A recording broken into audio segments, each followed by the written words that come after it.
Okay, by some miracle, I've managed to get the tin primary chain case back on, which is a bit of a nightmare because it runs so close to that bottom rail. You've got to get like the rubber on, and then get the chain case with the rubber over the edge without the rubber like slipping off. A nightmare, and then put the band on, and then do it up with the band up with this screw that tightens the whole thing. Even in 1940, whoever thought this was a good idea for a primary chain case to have it tin, I mean, my 54 Matchless had exactly the same system, So, but anyway, there we go. And of course, there's no real oil seal at the back of the gearbox anyway. So it's kind of designed to leak oil. Anyway, we've now got the clutch basket and we're now able, in a minute, I'm going to bolt it back on because it goes, as we were saying before, it now goes on top of the primary chain, the outer chain case. It's all a bit weird. There we go. Oh, I need to put the bolt back in the centre there. There's a central bolt there which I haven't put in yet. I might have to slacken things off to get that bolt in. I wouldn't mind betting. Forgot to do that. Right. Anyway, I'll do that, and then we'll put the clutch basket back on. Okay, so I've put the clutch basket back on, which is held on by these 6 sort of screw bolts, and they were done up very tight when I took it off, and they were Loctited. So I've put them back on tight and Loctited them again. The weird thing is, of course, that the clutch basket is all still very loose because there's nothing really tightened up on those bearings still. So I think that I'm hoping rather that when I put the clutch, the centre part of the clutch in, that will tighten the whole thing up and will all be okay. So that's going to go on the splines next, sort of in front of this sort of collar. Okay, the collar sort of slid on, and then that's going to go on, followed by the washer and central nut, and then hopefully we'll have a tighter clutch basket. And then it's the clutch plates, and then the clutch cover, which is pretty standard with the springs and those sort of weird slotted sort of screws, typical sort of, well, Triumph I would say, but typical sort of British sort of multi-spring clutch, multi-spring multi-plate clutch. Okay, so but the first thing I do is I put the clutch centre back in, and then take it from there. Okay, that's good. I've got the clutch centre on, and that's great. So I'll put some Loctite on that, put it in gear, put the rear brake on, and that was enough so I could get that nice and tight. There's no torque setting, I just got it nice and tight. And indeed that's firmed up. That has, I was hoping it would, made the clutch basket all nice and tight.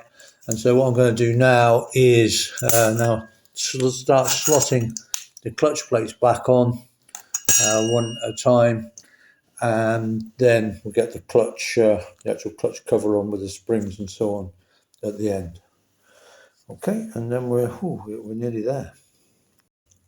Actually, one thing I meant to mention before I carry on putting the clutch plates in is that obviously it's what's happened is someone has welded up all the clutch basket, so what happens is this gets like serrated, this gap here, as the clutch plates are continually hammering it.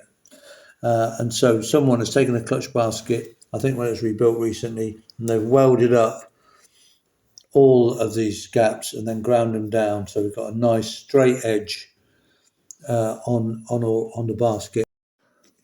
And what I should have said was, if these become really dented, as they often do, then that really affects the release of the clutch, because the plates can't slide because they wear a dent, and the little tongue of the clutch plate sits in the dent, and therefore when you open the clutch, the plates can't slide and open properly. So that's why it's really important to get rid of those little dents so the clutch plates can slide. When you open the clutch, all the plates can open, and so there's no drag on the clutch. Okay, all clutch plates slotted in. And some engage, the metal ones engage with the centre, and the ones with the, what do you call it? Well, lining on engage with the clutch basket.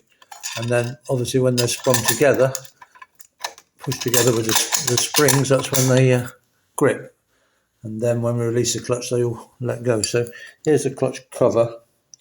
And so when it's got these little, and that will all just go on there. So I'll do that with one hand. There we go. And then we've got the clutch pressure springs, which again look new. And they go on there. And then we do up, if we can, I probably need a screwdriver to get that to start. Yeah. Anyway, they go on there, and then we're going to screw. We've got these, what is there, 5 of them? 2, yeah, 5 of them. And so we'll put those on and tighten those up.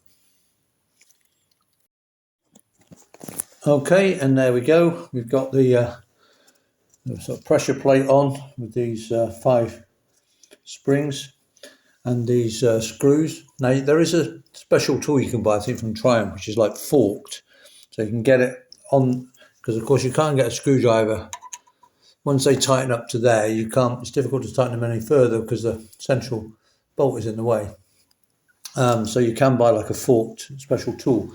But when I took this apart, I noted that that is how tight they went. They all went just to the top of the studs. So I'm going to leave them there. There's no need to tighten them up any further. And if I pull the clutch lever in, we now have a working disengaging clutch. Okay, so that's all good. So the last thing we've got to do is, well, we've got to put the actual cover back on, and then the inspection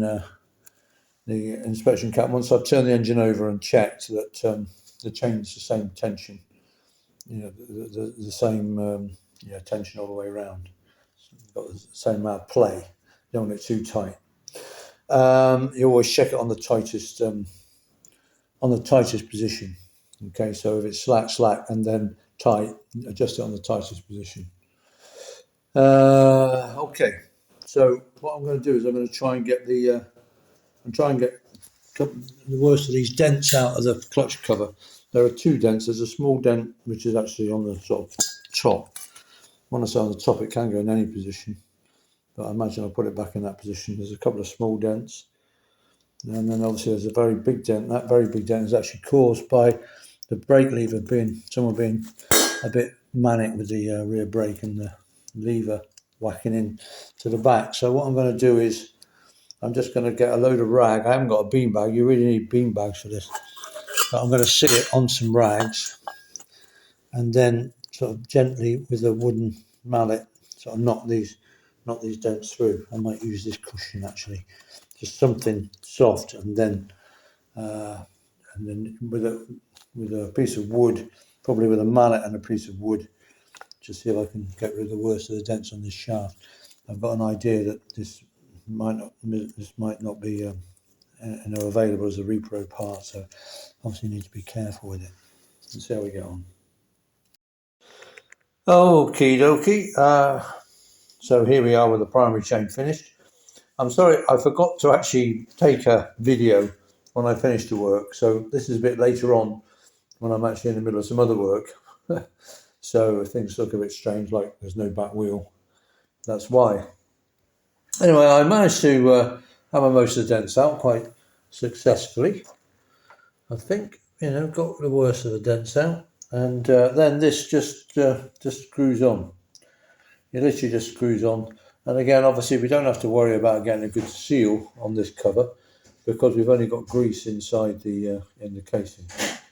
And then the last thing I did, I turned the engine over, kicked the engine over on the kickstart, and just checked the tension on the primary chain that it was, it wasn't going to tighten at a certain place, but it was fine. So then I just put the inspection sort of cap back on, and there we are, and that's the primary done. Okay, so I think the next thing, we're just going to give the carburetor a quick clean out, and check the magneto, and then hopefully we'll be anyway. I'll be ready to start now that most of the servicing work has been done. Fingers crossed.